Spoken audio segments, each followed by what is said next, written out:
within the Japanese culture, almost the samurai mentality, there has to be a hierarchy. And Ayrton would have been at the top. But within the McLaren hierarchy, they operated completely fairly and openly, and both drivers were given equal opportunities, technically, in every way possible. When we realised that those two drivers were together, we thought, this is not going to work. This is going to end up in a battle, a fight. Very simple. I had the same problem with Prost. Prost was a very egocentric little Frenchman. I had him in my own team, which was even worse. So I had a very close fight with him. Well, in a way, it was like a war, because as soon as Ayrton came into the team, it put Alain under a lot of pressure, and Alain rose to that pressure. And Alain and Ayrton had great battles all the way through the '88 season.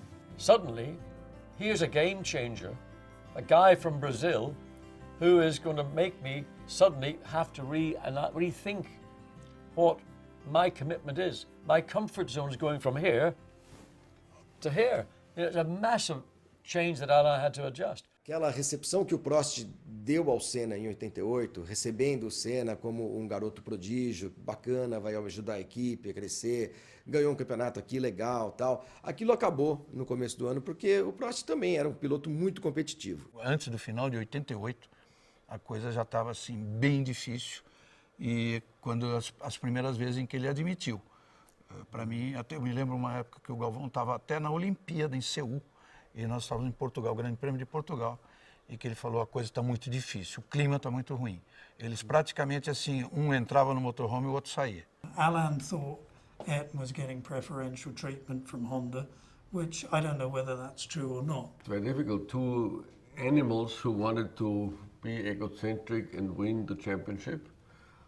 Senna in his, I would say, charismatic, nice attitude, and Prost in the French way. And the two extremes hit each other, and the stories are known that they didn't like each other. Isso fez com que o nível dos dois de pilotagem subisse de uma forma assustadora. E o Prost sentiu o tamanho da encrenca que ele iria ter pela frente. Maybe the greatest driver pairing ever. Perhaps you could compare, maybe you could say Fangio and Moss at Mercedes together. But that was a different relationship because Fangio was very much the master and Sterling was the pupil, the schoolboy, learning from the master. With Prost and Senna, I mean, they were the two best drivers on earth. But also I liked a little bit of the Prost style, only because of how he went through the race. Obviously he was, I mean, park all of the politics, all of these sort of things for a minute, but in terms of how he was rarely crashing, he was always, finding his way through the race and always being there at the end, because you never knew it was over. Where Ayrton was completely different. He wanted to be at the front, he wanted to push. Tactically he was pushing the boundaries all the time, so he was very, very different in that respect. So I loved watching all of those guys race at the time. I think Ayrton learned a lot from Alain. If he could be asked that question today, I think he would admit that he learned a lot from him. Alain wasn't called the professor for nothing. I think that there was a lot of respect from Honda to Ayrton, because not only what he did in a car, but also his ability to relay information, technical information. And of course this caused an issue for Alain, who believed that Honda were enacting a number one, number two driver policy, which in effect, I don't believe they did. 30秒ぐらい差がついちゃってて。でもまあ結果的にプロストが勝ったんで、僕はプロストのとこに帰ってきておめでとうっていうふうに手を出したんだけども、それをパーンって払われて。When it comes into discussion like, you have a better engine, Honda is giving you better material, Ron Dennis is in love with you, McLaren is more behind you, then it shows, or it loses a little bit of being the best. And he hates it because he was so competitive. He says, well, I'm doing the job, I go for pole position, I'm gonna bring the pole position, but I want that everybody see that I did it. I never had the slightest doubt he was the fastest, without any doubt. But there were times when I thought, I thought Prost, I mean, there were days when Prost was quicker.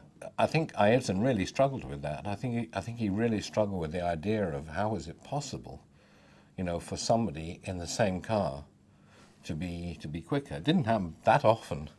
Ele falou para mim, mas eu odeio ele. Eu falei, mas não está certo isso aí. Aí mostrei lá na Bíblia aqui, ó.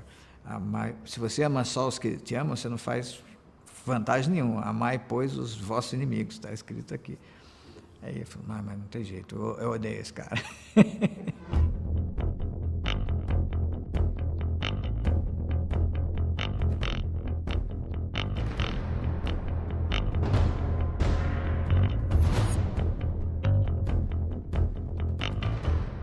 I think Alain knew precisely what he was doing when he saw the opportunity to cause the incident which effectively took Ayrton out of the race. He just kept saying, Nigel, I said to them before the race, I told Ron, just remember this.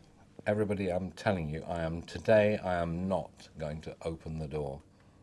I've done it too many times.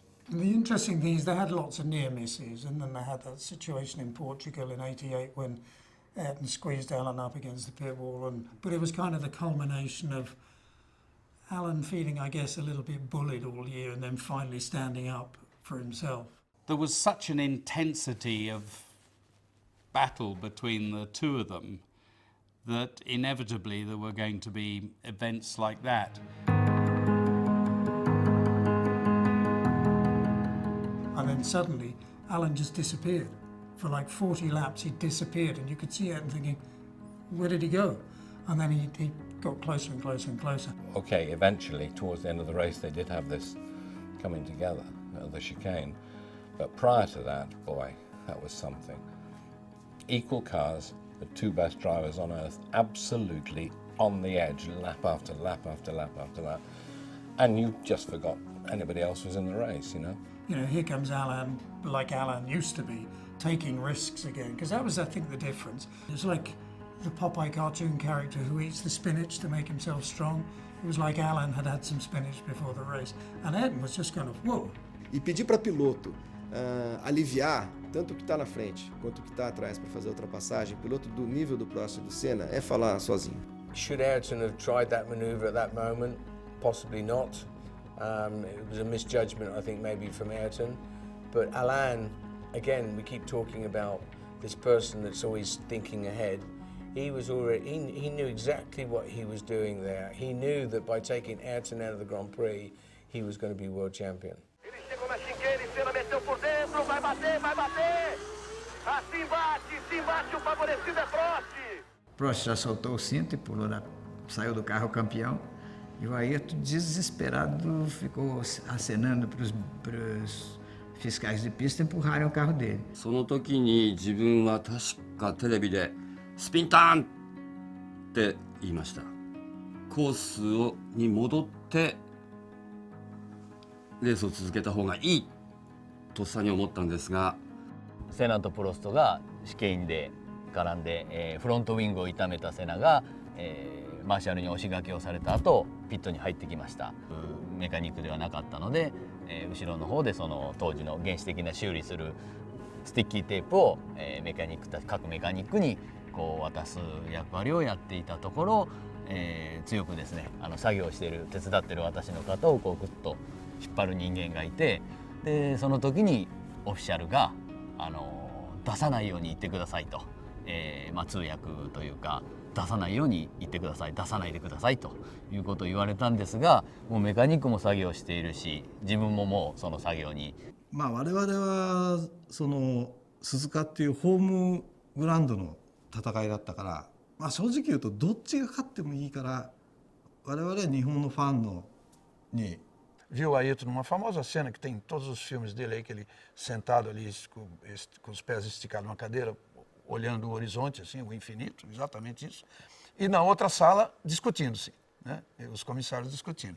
Mas esse olhar dele já é porque ele já sentiu que ele já ia perder a parada. A área de escape é para ser usada quando você está numa situação de emergência. Aquela foi uma situação de emergência. Ele fez a coisa certa, mas o cara agafou ele. Aí deu aquela confusão toda, né? Aí ele foi roubado descaradamente pelo Balestre, né? まあレギュレーションだったり、まあいろんな部分でこうなんていうのかな、足を引っ張るじゃないけども、なんとかこうホームチームにヨーロッパのチームに、いい成績が出るようにみたいな雰囲気はありまして。What then took place following that with Balestra and all this pantomime, I mean, it was disgraceful. I mean, the way that Balestra took over control as the president of the FIA, not his position to do that. It was a pantomime. O Balestre, muito magnanimamente, se ofereceu para o Ayrton a chance dele se redimir desde que ele fizesse um pedido formal de perdão. E o Ayrton não atendeu esse pedido. Baniu o Ayrton do campeonato do ano seguinte, só que aí ele descobriu que a opinião pública mundial ficou contra ele, o Balestre, né, o presidente da FIA. E aí, e também os patrocinadores. Um campeonato mundial sem a presença da grande estrela seria um campeonato manco. E chegou o último dia, que quando você fechar as inscrições de todos os pilotos para o campeonato, quando o Nuno me ligou e falou, olha Alex, liga para ele que ele está inflexível, ele não quer ceder. Quando o seu Milton me ligou em dezembro de 89, para perguntar se eu queria trabalhar, conversar, enfim, ele me explicou, o Ayrton ainda não sabe, na verdade, se vai correr no ano seguinte, porque foi exatamente aquele fim de ano que ele estava, né, com a briga com o Balestre. Até dei uma ideia para ele, falei, olha, você pode dizer o seguinte, eu mantenho a minha opinião com relação à minha desclassificação, mas eu reconheço que eu errei desacatando uma autoridade. Então eu quero pedir perdão por ter desacatado a autoridade. Aí ele falou para mim, onde fica a minha dignidade? Aí eu falei para ele, onde ficou a dignidade de Jesus quando pregaram ele numa cruz, cuspiram nele, fizeram gato e sapato dele? Aí ele falou, mas eu não sou Cristo, pô. Ele era realmente bem diferente de todos os outros. Ele era um piloto que tinha opinião e dava a opinião dele, para começar, né? Sobre tudo. Então, ele sempre dava manchete. Eu falei, o que você vai fazer da vida? Ele falou, eu vou correr na Fórmula Indy. Eu falei, mas para quem já foi campeão do mundo, você voltar a correr na Fórmula Indy é voltar para trás. Qualquer coisa menos que Fórmula 1, você está regredindo. McLaren put out a statement with Ayrton supposedly apologizing for some of the things he had said about Balestre. And I remember when he came out, and we all laughed because we all thought, this is pure Ron Dennis. This has nothing to do with Ayrton. E aí ele fez justiça com as suas próprias mãos, né?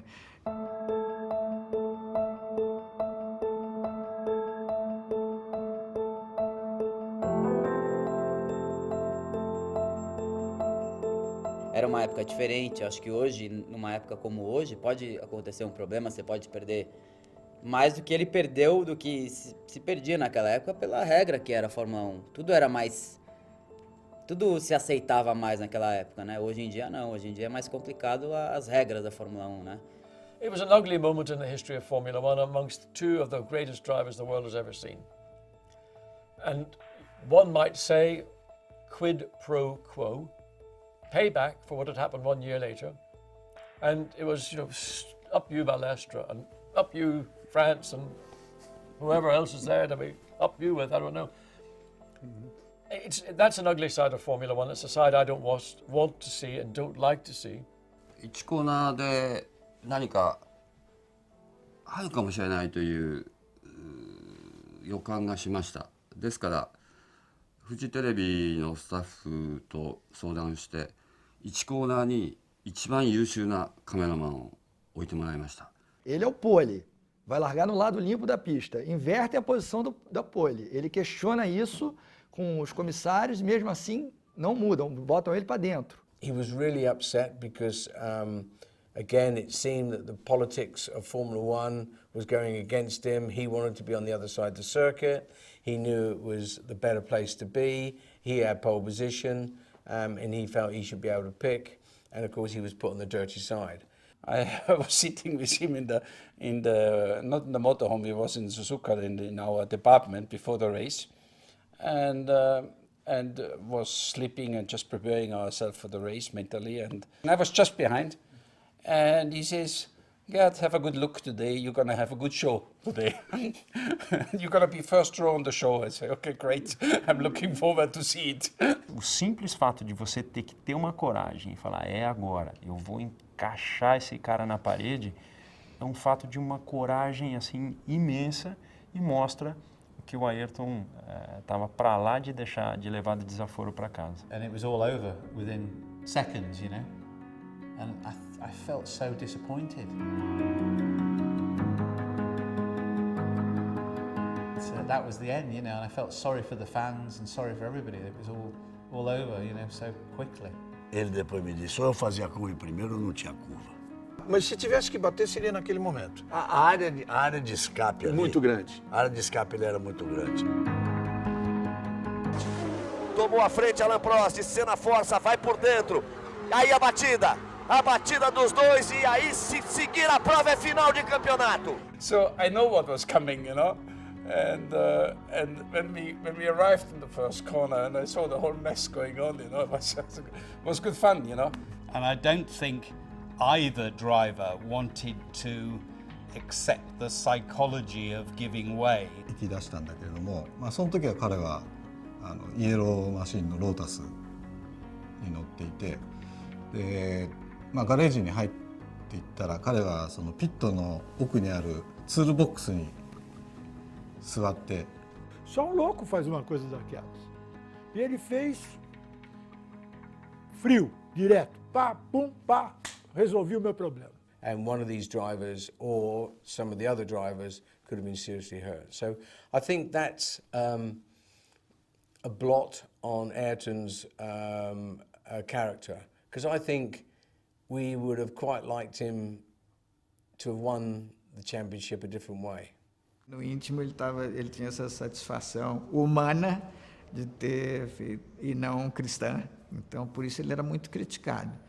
Porque ele falava muito em Deus e dirigia como um demônio, né? In a way, I'm not impressed with what Ayrton did that day in Suzuka, because there's a line, there's tough, brutal competition, and there's unsporting behavior. I understood the emotions behind the whole scenario, but I think it was a step too far. I saw it in Formula 3 to an extent. I saw the beginning of this, when he was prepared to have an accident. But there's a limit, and I think he crossed the limit that day.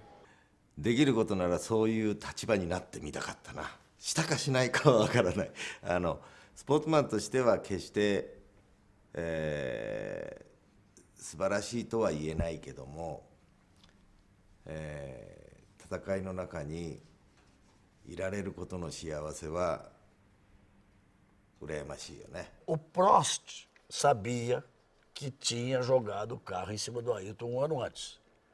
Tanto que eles descem do carro e um não fala com o outro, não tem aquela discussão. He did what he did at the time, and he was for sure have no regrets with doing these things, because he was there to race for himself and of course for the team to a degree, but he was there to win. E o Prost também não foi uma florzinha, né, naquela corrida em Suzuka, né, que eles bateram na chicane.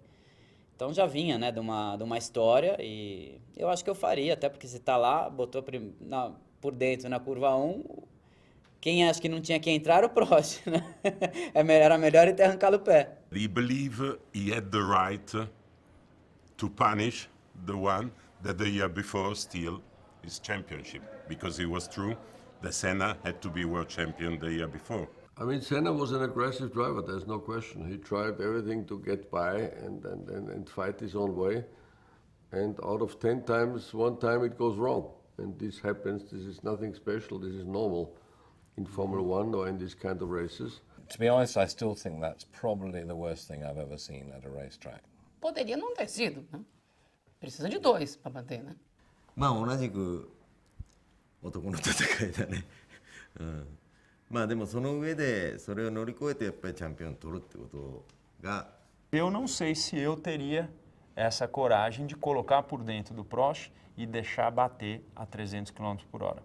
Porque na minha mente eu tentaria ultrapassá-lo mais para frente para mostrar para ele que ele não foi um cara legal. Foi uma fase triste da Fórmula 1. Foram títulos decididos com atitudes anti-esportivas. year later, this was Ayrton saying what he had not said the previous year. That was the spirit of racing at the time. That was what we had to deal with, as he had to deal 1 year before also with it, you know. I also don't want to say, well, it's all terrible. We had a different time. We managed things different way. Sometimes maybe it was a bit more unfair, sometimes a bit more fair, but, you know, at the end of the day, this was racing.